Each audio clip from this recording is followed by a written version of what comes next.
ചാനലിലെ റഹീസ് റഷീദിനെ വെള്ളാപ്പള്ളി വർഗീയവാദി എന്ന് വിളിച്ചപ്പോൾ കുരു പൊട്ടിയവർ ഈ നാട്ടിലുണ്ട്. അവർക്ക് മുന്നിലേക്ക് ഈ ദൃശ്യം സമർപ്പിക്കുകയാണ്.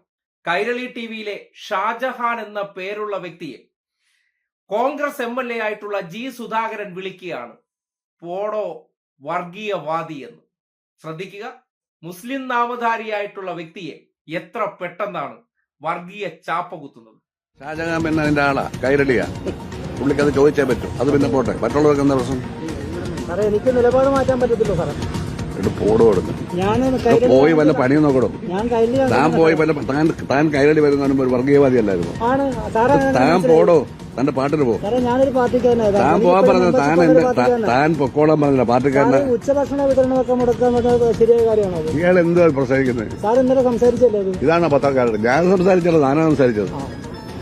ഇയാൾക്ക് എന്താ വേണ്ട? വഴക്കോട്ടൊക്കെ പറ്റിരിക്കുക ഇന്നലെ അവിടെ കാണിച്ച പോക്കൽ തന്നെ ഇവിടെ കാണിച്ചാലുണ്ടല്ലോ. താൻ പത്രലേഖന ഓർത്തോണം.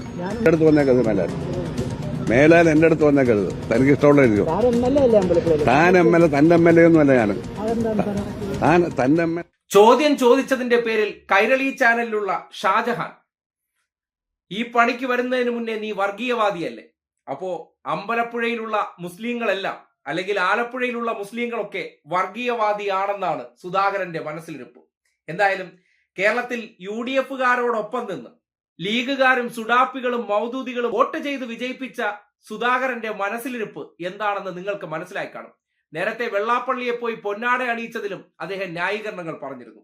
വെള്ളാപ്പള്ളിയെ പോയി തൊഴുതു വണങ്ങിയിട്ട് വെള്ളാപ്പള്ളിക്ക് ഊറുവിലക്ക് കൽപ്പിച്ചിരുന്ന ലീഗിനോടും മൗദൂദികളെയും സുഡാപ്പികളെയും വെല്ലുവിളിച്ചാണ് അന്ന് ആ പ്രവർത്തനം ചെയ്തത്. ഇപ്പോ അതേ മുസ്ലിം ലീഗുകാരെയും മൗദൂദികളുടെയും സുഡാപ്പികളുടെയും മുന്നിൽ കൈരളി ചാനലിൽ ജോലി ചെയ്യുന്നു എന്ന ഒറ്റ കാരണത്താൽ ഷാജഹാൻ എന്ന പേരുള്ള മുസ്ലിം റിപ്പോർട്ടറുടെ മുഖത്ത് നോക്കി സുധാകരൻ പറയുന്നത് നിങ്ങൾ ചെവി തുറന്ന് കേൾക്കണം. ഷാജഹാൻ പിന്നെ അതിന്റെ ആളാ, കൈരളിയാ.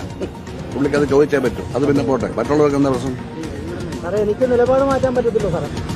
പോടോ പോയി വല്ല പണിയും നോക്കണോ? താൻ പോയി വല്ല താൻ കൈരളി വരുന്ന ഒരു വർഗീയവാദി അല്ലായിരുന്നു.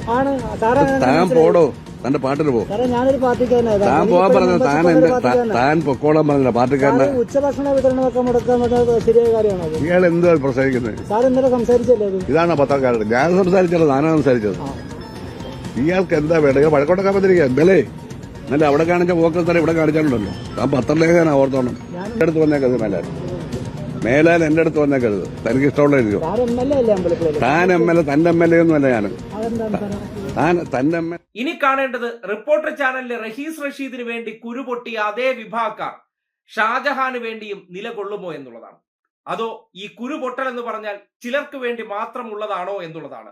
ചോദ്യം ചോദിച്ചതിന്റെ പേരിൽ അന്ന് വെള്ളാപ്പള്ളി വർഗീയവാദിയാക്കി റഹീസ് റഷീദിനെ മാറ്റിയതിന് സമാനമായിട്ടാണ് ഇന്നിപ്പോ ജി സുധാകരനോട് ചോദ്യം ചോദിച്ചപ്പോ അദ്ദേഹം ആ റിപ്പോർട്ടറെ അല്ലെങ്കിൽ ആ മാധ്യമ പ്രവർത്തകനെ വർഗീയവാദി എന്ന് വിളിച്ചത്. റഹീസ് റഷീദിന് നേരെ വന്ന വർഗീയവാദി പരാമർശവും ഷാജഹാന് നേരെ വന്ന അതേ വാക്കും ഒരേ ഗ്രാവിറ്റിയിൽ അല്ലെങ്കിൽ ഒരേ തീവ്രതയിൽ ഈ സമൂഹത്തിന്റെ മുന്നിൽ കുരു പൊട്ടുമോ ഇല്ലയോ എന്ന് നമുക്ക് നോക്കിക്കാണേണ്ടിയിരിക്കുന്നു.